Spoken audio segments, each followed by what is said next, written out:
This episode of The Totally Rad Show is brought to you by Netflix. Today on TRS, we take a look at the new animated film, The Secret World of Arrietty. Totally Rad Show.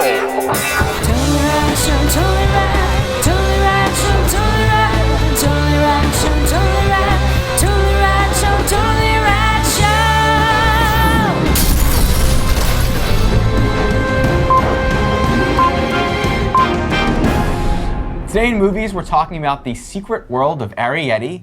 It is an animated film by Studio Ghibli, which is the home horrible name. the home of Miyazaki. This movie is not Miyazaki's made, tons of cult favorite movies. We talked about a couple on the show. Yep. That's just his Hayao Miyazaki, that's right. We are going to talk about the latest from Hayao Miyazaki. Hayao Miyazaki. Ponyo. So, Semi-planned. That seems like it was maybe planned. It was not planned. Miyazaki is one of those. No, it's okay. We'll get to you. No, just Miyazaki is one of those directors that, this is not directed by Miyazaki. This is produced by him. It's made by his company, but still retains a lot of the aesthetics and concepts that are in all of his movies. It's very Miyazaki-esque. It's based on a very popular children's book series that has seen many iterations, The Borrowers. I grew up with that. I don't know if you guys did too. Definitely. Yeah, which is a much better title than The Secret World of Arrietty. Yeah. So it's also voiced. A couple of voices are Will Arnett and Amy Poehler. Carol Burnett. Jeff, what did you think of The Secret World of Arrietty? I love 2D hand-drawn animation, and it's a little sad to me that there isn't any in America, and you have to go to Japan and across the Europe, some places, to get feature-length 2D hand-drawn animation anymore. It's just kind of dead here, sadly, and this is a gorgeous movie, as all the Miyazaki-produced films are. The level of care and detail, it's a very lush environment, and I don't know if you mentioned this in your intro, but it's about tiny people right. and big people, and so you have all these opportunities for this wonderful play of this magical tiny world, giant blades of grass, and a button is the size of a wall mirror or whatever. I found, though, however, that maybe it was my imagination, but it felt like some of the proportions weren't consistent. I felt like some things like, that in relation to how big they've established these people to be, doesn't seem like that would actually be that big or that small in comparison to them. So it felt a little inconsistent. But for the most part, I enjoyed the experience of watching this. It's a kids film. It's very approachable and much more accessible than most Miyazaki movies. It is much more conventional than most Miyazaki movies. There isn't any of like, boy, that's bizarre. But there is a little. I mean, it is about a little sprite falling in love with a emo boy for some reason. And there's lack of resolution, as there often are in these movies, and they're sort of nebulous, and it kind of just ends abruptly. And it's an experience more than it is a really wonderful narrative, and I think it could have certainly been a better movie than it ended up being, but I think purely from an aesthetic, I enjoyed it and would recommend people seeing it, especially if they're fans of 2D hand-drawn animation and Miyazaki in particular. Yeah, wow, I liked it a lot more than that. I really had a great time at this movie, and I was happy because I love Miyazaki with his visual styles and the way that it's so clearly Miyazaki. And yet, the one thing that I always sort of feel a little bit, I wish I knew what the hell was happening most of the time. You know what I mean? There's so many parts of those movies where I'm like, I'm loving everything except for the fact that I have no idea what's going on right now. So this was like a treat for me. It was like a narrative movie, still in the pace of a sort of slow Miyazaki Japanese animated movie, yet it had a sort of through line that was really sort of normal. Coherent. Yeah, really, yeah. And and I really love these characters, and I just really had a great time with it. And I didn't get the sort of alternating, shifting perspective thing. But the one thing I will say that I really loved, proportion, yeah, that you were talking about. I didn't see that, but what I really loved was how they handled the feeling of when you were sort of through the little people's eyes and when you were through the humans' eyes. That the way everything, there's a moment where she's sort of riding on this human, and when you're sort of from her perspective, it's slow and loud and lumbering, and you feel this like I'm on the shoulder of a giant. And then when you see it from the sort of boy's perspective, he's just this nimble young kid, and playing with that sort of scope, even within the same scenes and shots, really. I was like, yeah, all right, cool. That's what it would be like if you were a little person. And that's what you would be like if you had a little person like you. You know what I mean? It should have been called Little People, Big World. It should have been called Little People, Big World. Let's be honest. And I really loved, I loved the sort of unresolvedness of it. And I don't know if I would say that there was a love story between the two of them that could be, I mean, it's clear how that could be felt. But for me, it was more sort of the awe of this hidden world that he's falling in love with, not specifically, you know what I mean? Yeah. So I was sort of happy with the sort of unresolved ending of it, and it was resolved enough. It was sort of resolved in a way that I felt like that is how it would happen, because you can't just like have these things as pets. Like that's not how it works in the world. You know what I mean? So I was surprised. No idea what we were saying when we walked in, and it was very interesting seeing the Studio Ghibli logo and going, oh, here we go.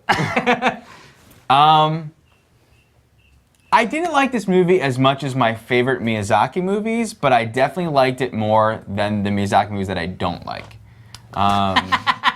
You mean you liked it less than movies you love and more than movies you hate? That's correct. That makes sense. Yeah, it's right there in the middle for me. I thought that there's an opening, or in the first act, there's a Mission Impossible action sequence that was awesome. Yeah. Awesome. Like I liked it more potentially than anything from Ghost Protocol. Like I loved it, and I was like, ready for. I went there. Yeah. I really enjoyed that, and I was ready for more of that, and there wasn't more of that. I didn't fall in love with the story. I didn't fall in love with the characters, especially our relationship and the boy was very thin, very surface. Sickly. He has a heart take on problem. Yeah. Literally. But there's stuff in the end, and I love that character. It reminded me of Toph from Last Avatar. Airbender. Oh yeah. Last Airbender. Although bizarre, like Yeah, but I guess I kind of the wanted. other littles I wanted more adventure there. yeah. You said Littles. Did they say that in the movie, or is that that's from when we grew up? That's from There's a movie yeah, called The Littles. The Littles. Yeah, Yeah, the Smurfs, the Littles. Yeah. I mean, there's a long tradition of this same story. Right. So, yeah, I mean, that's You know what I was kind of it actually for thinking me. would have been amazing? I mean, different movie, but what if Honey, I Shrunk the Kids happened, right? But they were never found, and they, like, 4 generations later, Right. they live and they're like hanging Swiss out. Family Robinson, like, yeah, and the Bills, because they're two different families, right? They could cross-pollinate and have like babies, and you just have little life. That's cool. You could call it Honey, I Shrunk the Kids, didn't find them, they had a nice life. Yeah. Yeah. Honey, the grandkids are still shrunk. Yeah, It's exactly. fun. It's much more accessible and approachable than some of the other movies. I don't think as much as Ponyo. I think Ponyo gets bizarre. weird. No, but Ponyo's E.T. Ponyo was much more. Ponyo was E.T. if E.T. was a weird mutant child that turned Didn't into you guys black. like Ponyo? I thought we all liked really loved it. I Ponyo. liked It's pretty. Ponyo was great, but- enjoyable. I think but Ponyo had more It's bizarre. ironically more traditional. The pacing of Ponyo felt like a Action movie. action movie, whereas this felt very Japanese. Yeah. Definitely the pace. It should be underscored. The pace is very slow. Paced. And when you say like, oh, a better action sequence than Mission Impossible. That action scene. No, yeah, but that's not. I don't even think it's an action scene. It's like I thought it was. walk It was awesome, slowly yeah. up to the. I mean, No, but it kind of was. No, but it's the pace is very methodical. Pace. But Mononoke, Castle in the Sky, Ponyo for me. are probably up there, my favorites. But and then this is better than I think Spirited Away or Totoro or My Neighbor. My Neighbor? Kiki's, Or My Neighbor. This is much better than My Neighbor. I hate that guy. So anyway, My neighbor's tiny. Secret World of Ariadne. but everyone's different with Miyazaki. The movies I didn't like are many people's favorites. So all right, there we go. All right, everybody, be sure to stick around for all the outtakes from this lovely week of taping. But first, Dan Trachtenberg, Netflix? Netflix streams TV shows and movies directly to your console, your PS3, your Xbox 360, Yep. your PC, your iPad, your iPhone. Someday your eyeballs. It already does it to your eyeballs. Well, there's an intermediary. So yeah, you can watch as many movies or TV shows as you want, anytime you want. You can cancel at any time. I use this service so much. I watch TV shows like Supernatural. They've just put all on Netflix. I've decided to revisit. Welcome to the club. And you know, for Valentine's Day, I may revisit an old movie I grew up with called Made in Heaven. You mean you already did because it already happened? Exactly, I may have done it. Do you remember? You'll never know. So it doesn't matter, but anyway. But I love that Netflix has super current stuff and super old stuff. in the middles. So yeah, for a limited 30-day free trial. For a limited time, I should say. Yeah, it's not a limited trial. It's not a limited trial, it's unlimited for a limited time.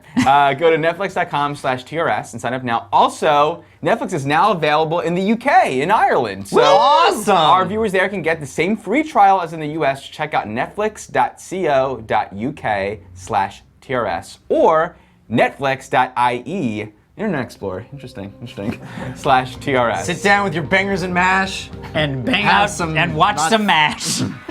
Hey! Okay, ready? Oh, background. Who did it? Jeffrey Manzana. Jake Wezerick. Wow, nowhere. You said Jeff. definitely said Jeff. No, it was Jake. Jake It was Meserick. Jake. It was always Jake. What did I hear? It was always Jake, because you love yourself. I was like, well, that's You weird. He love has the your same name. name I do. I'll never I forget love that. my name. I love my You were name. like, Jeff is glorious. And I was like, that's such a weird name for that guy. All right, everybody. Today we are talking about stuff. Here we go. Just filling up that outtakes. Here we go. Hello, everybody. Nope. Here we go. Everybody stick around. I'm trying to remember how I say it. Here we go. Hunger Games. Making me hungry. Oh, I already said did the- that. I already yeah, said we the already did best Hunger Hunger Games Games one. one. I What was could yours have- again? It was good. It's like, Hungry for more, maybe, or something? no, it's Oh, Battle Royale with cheese. Yeah. I was very proud of that. Yeah.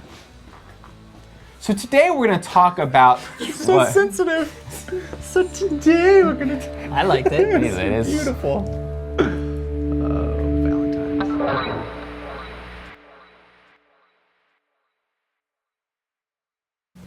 Valentine's. Yeah.